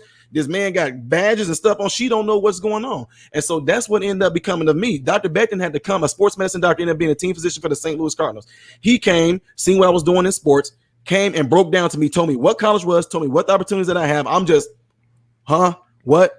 You know, I had no idea. So what I'm saying is that when you said that this guy shared this information with you that enriched you, Brandon, that's when I'm like, well, wow, that's what Dr. Beckton was to me. He served as a father figure in my life at that time. Now I go get my degree, physical therapy, whatever, start doing my thing, whatever. I come across this man I don't even know in Florida. I'm just treating this man, doing what I need to do on him. And every time this man would come, everybody was just, oh my God, like, oh, Ty, do you know who that was? I'm like, oh, his name is Bill Spann. But do you know who he is? No. Well, wow. So anyway, Mr. Spann was so impressed with how I helped him heal his back. This man sat down and was like, I'm going to teach you something about investing. I'm like, what? He's like, it's something called covered calls. This man broke down to me, told me, take these books, go read about covered calls, find out what it is. Having no idea. I'm like, what in the world? He said, so you come from the hood. So you stay in the hood. People go and they buy, on the first of the month, they buy ramen noodles and Bar's hot dogs. And then it's always this time where people go and buy Jordans. So he showed me, he laid something out for me and showed me how, you know, that when the first of the month come, you know, you look in the stocks of ramen noodles, it skyrockets. And then by 2 weeks in, it drops back down. So if you buy these ramen noodles at $1 such and such a share, by the time the first of the month comes around, they're going to be selling at like $6 a share. So that wealth of information that was passed down. And he said, I'm just sorry. He said, I come from a family that's rich people. You can look them up. He said, but they don't teach you guys this stuff. They don't teach finance to you guys. They don't teach you guys any of this stuff, and it's a darn shame. And then he said, and the ones that we do probably want to give this wealth of information out, they haven't ventured out and come from the village, mentality wise, slave wise, to come and even seek this stuff out. So they stay where they at because they still they still believe those false stories, false narratives of the boogeyman gonna get you if you try to go beyond those walls. 100%. I agree with you 100%. ABL. Hey, you know what? That was some free game right there with his stocks. hopefully y'all listening, you got a pen and pad and writing some stuff down, because I got to start portfolio. I'm getting some of those stocks, sir. So thank you for that. I appreciate it. But that's the whole point. That's the whole thing. Share and give. People, what they say, you got to be a cheerful giver, right? We got to practice that. We got to get back to that. We can't just act like that's not really your thing. We got to really start doing that. And I don't really have too much more to add, man. Y'all pretty much covered everything. Every point I would like to make, I think y'all have made. And I've had those guys in my life too. People come up to me randomly, just give me game, just randomly. And that's go back to Herman Cain. That's what I wish I could have got from him, was just some of that game. I don't want no money. I don't want nothing. Just the information, the game, just being able to talk to people. That's what I value the most. Yeah, that's what people need to keep in their mind. It's not always money, right? Nope. You need to, like, when I'm around, I've been around billionaires, people that are billionaires with a B, and a lot of millionaires. I never ask them for money. I'm not gonna say, hey man, can you let me borrow some money? I'm just thinking to myself, and sometimes I ask them, like, help me get to where you at. How did you get to this point? And all of the billionaires and millionaires that I know, all of them didn't start out wealthy. They built wealth over time. And I'm my whole thing with them is that, and I've had a billionaire tell me, whatever you need, Brandon, just let me know. I want to support you. I'm not coming to that person with BS. I'm not coming half-stepping. I'm going to get my stuff together, and then I'll reach out and say, I don't need you to hand it. You can invest. You know what I'm saying? You can be an investor in what I'm doing, and you can make your money back. I don't need any handouts. Let me get a couple of these super chats real quick. Sam, thank you so much for the super chat. I think I already said that before. Tiffany, thanks so much for the super chat. Shauna, thanks so much for the super chat. How do you guys feel about AG Barr, how AG Barr was treated at the hearing? What are your thoughts on the hearing with big tech about monopolizing the market and blatantly censoring conservatives? God bless you. We'll talk about that here next. Captain Planet, thanks so much for the super chat. Appreciate it. Let's see. Faith, thanks so much for the super chat. The William Barr, I didn't watch the whole thing. I'm gonna be honest, I didn't watch the whole thing. I went through and watched highlight clips of it, of as much of it as I could, so that I can get a grasp on kind of how they treated him without sitting there for hours and listening to them bludgeon him with words. But I saw the way they treated him, and just a few examples of them reclaiming time. It bothered me because they would not let him debunk the BS that they said. So they go, I'm reclaiming my time. I don't care if you're a Republican or a Democrat. I think everyone should show people respect when they come into a hearing. Even Hillary Clinton, as crooked as she is, I think people should show her respect. Don't get her in there and beat her up, and then ask her questions, follow up with the questions, but show her some level of dignity and respect. You don't get in there and say, you should be ashamed of yourself. And honestly, that's all. Let me tell you what that's compared to. And I know that people hate this. My wife hates when I say this, but this is what I hate. When in the sentencing hearing, when you have a person that's being sentenced to death or whatever, in the sentencing hearing, they allow the family to have final words to that person. I hate, every time I see that, I hate that. Because what that does is that gives the power to the criminal over the family. Because all he has to do is smirk. At the family who's pouring their heart out on this person who don't care and they're never going to change.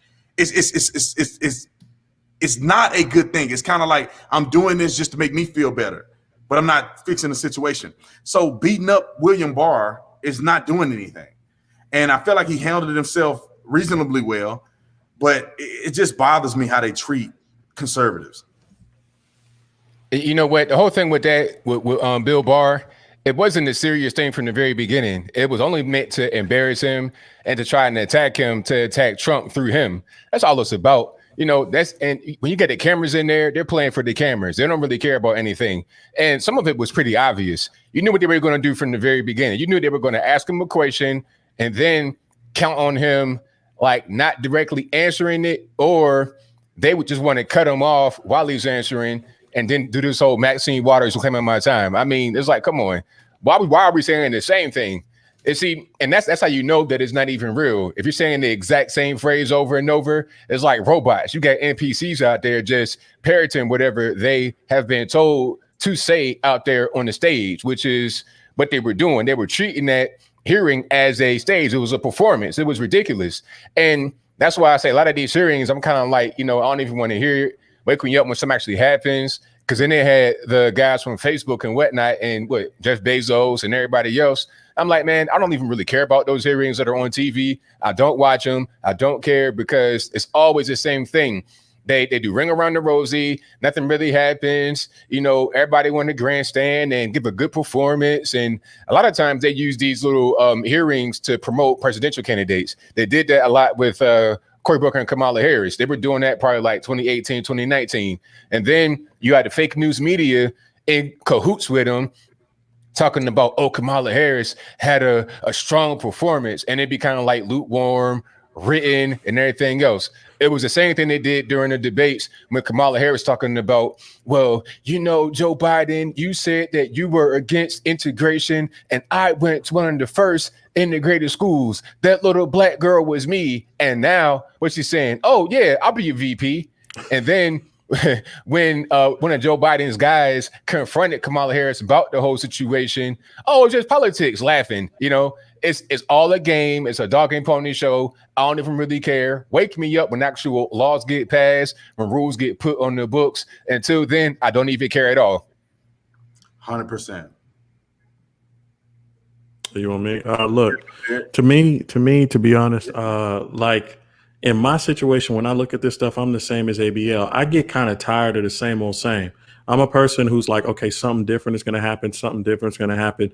If it doesn't happen, then we have other fish to fry. You know what I mean? And when I started to see what they were doing, I was like, oh, Lord, here we go. The one thing that it did do, though, it brought back bad memories of times when you would say to yourself, the only way out of this mess is going to be through some Thomas Jefferson like Civil War type stuff, because at the end of the day, if we cannot even have our people resolve and do things because these people are suppressing everything, what other choice do we have to stand up as a people? Because they won't even let us talk. They won't let us do anything. And to expound on ABL stuff again, it's like you have these people like Kamala Harris, whenever their time comes on, it's strange because all of a sudden CNN has their schedule to where it breaks into the part of the hearing. Like it'll be in the middle of a report and be like, let's go live to Kamala Harris, who's taking the stand. And it's like, how did y'all know? And how is she getting all this airtime? And then she gets the airtime and does the talk like ABL says, like she says before, who knows what she liable to say? She liable to go back and say how she was listening to Tupac back in college when in the 80s when Tupac didn't come out to the early 90s. You know, at the end of the day, we have this type of situation in front of us. And those times when I feel kind of, dang, God, what can we do? Because we outnumbered. This is like the movie 300 or something. We are outnumbered. And then I lean back and I say, you know what? God is going to work it out at the end. He's going to do something. He's setting up something that is going to be so miraculous that it's going to be, like I said, like one of those things when we don't know when he's going to show up, but when he shows up, he shows out. And that's the point. When he shows up, he shows out. So the least way we expect it is going to happen. It's the same way with Donald Trump. That election morning, I'm not going to lie. I was looking at CNN. I was like, damn, 98% he going to lose. Damn. Like, God, you're going to have to pull a stunt today. Like, God, you're going to have to and sure enough, at the end, I was doing the like little dance moves. And I was like, damn, 98% don't look good. And like, so God showed up and showed out. And we're going to need that same drive and determination right now, because when you look at stuff like this is why I don't look at it a lot. I'm not going to lie to you. Once I see what's happening, I'll usually watch like the first 10 minutes. And what you can see in the first 10 minutes what's about to happen. And you kind of like, you know what? I don't even want to watch. I'll just wait for God to pull a stunt and get this thing through. Renaissance, man. Go ahead. Yeah, man. When it all comes down to it, I think, again, what we seeing right now is like, this is the Lord's way of saying, I'm putting y'all forth. Y'all seeing it. We are making some headway. We have to look at it that exact same way. It's definitely, it's not to lift any of us up. I'm just speaking facts. ABL, Brandon Tatum, Derrick, us in here right now, there's other people that are doing something just like this as well. We don't know them yet. Look how Brandon, I didn't even know about you until about a good 6 months ago. I was doing some talking on my channel, and somebody threw shots at me and said, Candace Owen is your sister and Larry Elder is your uncle. I was like, who the heck is that? Like, who are these? And Candace Owens, Larry Elder, like, what in the world? So I looked into them, and that was a big mistake they said to me, because that added a whole lot more fire to my arsenal. And then what ended up happening as I looked into that, then I saw you on there. Then I'm like watching all these videos of you guys talking. I'm like, I'm a minister going on my channel talking about not a ministerial things, helping people with issues and talking about real life issues, dealing with spiritual things. And these folks all, dude, you should look at this person, look at that person, look at this person. I'm looking into it and all that. And I had no idea who would have known. It's for some reason, but who would have known that all of a sudden I'm on here with all three of you guys and we're talking right now. If you would have said that about 6 months ago, I had no idea who any of you guys were.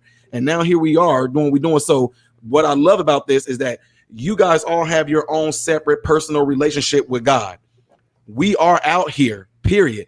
And just like the apostles were, they will come together. That's why he said, forsake not the assembly. What we're doing right now, this is assembling right now. Matter of fact, one of the comments I pinned on my channel, somebody said, Avengers assemble, when they found out that I was going to be coming on here with you guys. So this is us assembling, like he said. We come together, iron sharpening iron. We sharpen each other, encouraging each other. So that way, when we do split out, we're going to go back out. It's going to have a way more encouragement, way more a feeling of motivation, because now we know that we are backing each other and people are actually hearing us and seeing this going on, and people are jumping on board with that as well. So to me, like I said, I love it, because being in medicine, I'm one of those people that a lot of us that's in medicine, we got like what they call weird thing. We actually operate really good under pressure. I mean, if there ain't no pressure going on, something I need to do, fix it. It's kind of like, And so with me seeing this stuff going on, I'm excited, because to me, I just simply see opportunity. Lord, okay, while this is going on, they put it in our face, let's show them how this stuff right here is done. Watch this. Boom. Mm-hmm. PMK, thanks so much for the super chat. History will judge those who divide. Not good enough for me, though, but history will also judge you all. As the founder of a movement that saves America from mind-bending propagandist hell-bent on the destruction of the greatest country that ever existed. Now, I agree with you 1,000%. I think what the gentleman was saying, I think it's a gentleman. What the gentleman was saying is that there will be judgment that happens. Not only will people be judged for the negative things, people will be judged for the positive things that they do. I want to throw this out there. I don't know who Alfonso Rachel is. I don't know. I heard of him before, but people keep telling me I should bring on Alfonso Rachel. We'll probably try to recruit and see if he's eligible. Jericho Green, I got to bring Jericho Green back on here as well. But let's go through and tell people where you can find each one of you guys, and if you got merch, whatever the case may be. This is a time to just shout it out, let everybody know what's going on. I'll start real quick. TatumReport.com is my new website. It's an aggregate news website. ABL has a website as well, but y'all go on the Tatum Report and donate, support it, share it, look it up, subscribe, do all that cool stuff. ABL, where can they find your stuff at, man? All right, so the best place is where you at right now on YouTube. Just search right here, the 3 letters right in front of you on the bottom left-hand corner, ABL. Search that. I come up first in the YouTube search results. Also, go to my website, anthonyblogan.com. That is ANTHONY, the letter B, LOGAN. Read the articles. I write everything on there. If it has my name on it, I wrote it. I just kind of went viral with the article. It was crazy. Like, it went so viral that my web host called me and said, hey, man, we got to do something because you're getting too much traffic. You crashing the server. What are we going to do? So, I thank y'all for reading the articles about the HCQ. That one is really big. They deleted my video here on YouTube about it, but ain't nothing. I ain't getting no strike, and they can't stop the message because the article got more views than the video was going to get anyway, so don't even matter. Anyway, on the website, go to the contact page. I got my email, my snail mail, also my YouTube, Facebook, Twitter, all that good stuff. Check it out.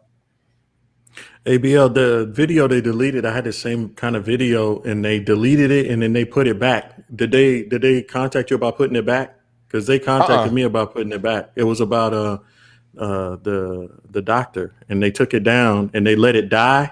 And then once it died, like 12 hours later, they put it back without saying anything. It's real crazy. Wow. No, they didn't. Yeah. I didn't even make a video about it. I said, I'm not making a video about it. And if I do, I'm going to put it on my website because I don't want to get a strike on my page, man. Right.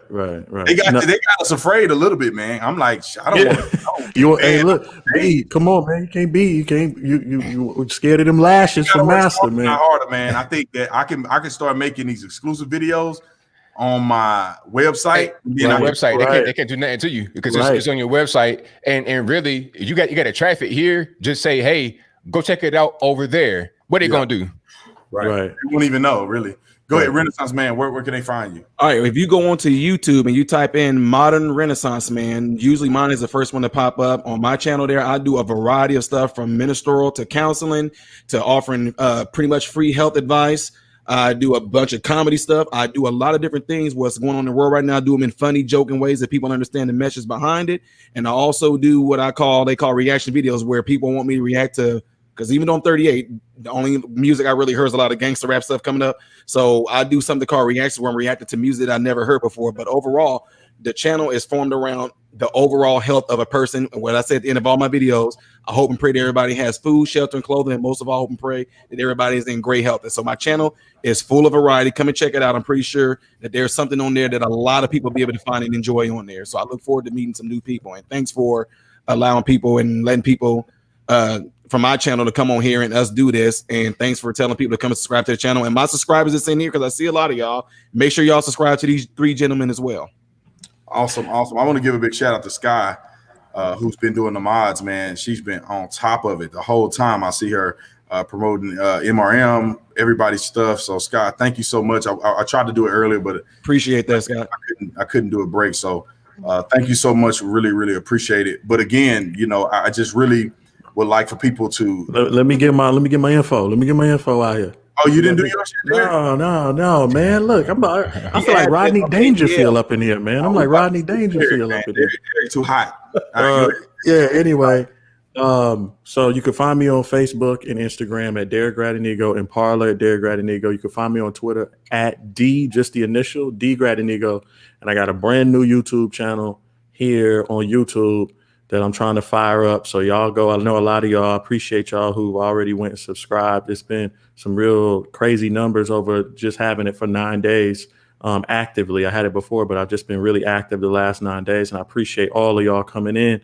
And I already got some people fighting the trolls. I love y'all. I seen some people in there. There's people coming in the comments trolling. Y'all, it's a different type of troll on YouTube too. Like, I appreciate the people coming in and defending One Love. So like I said, go there and subscribe and hit that notification bell.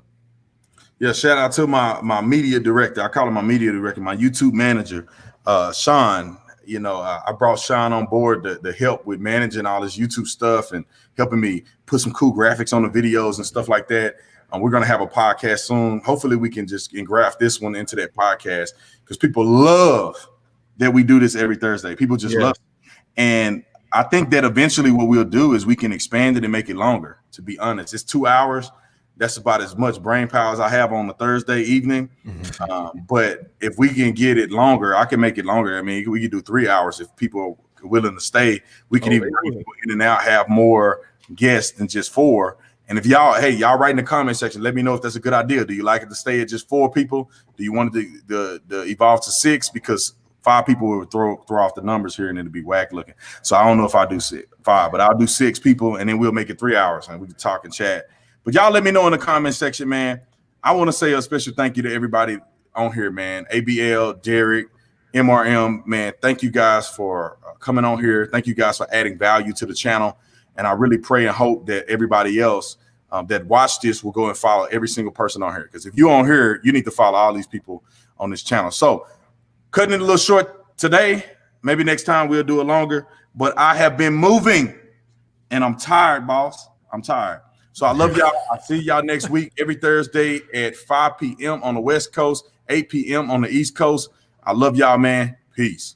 Look forward to hearing from y'all again.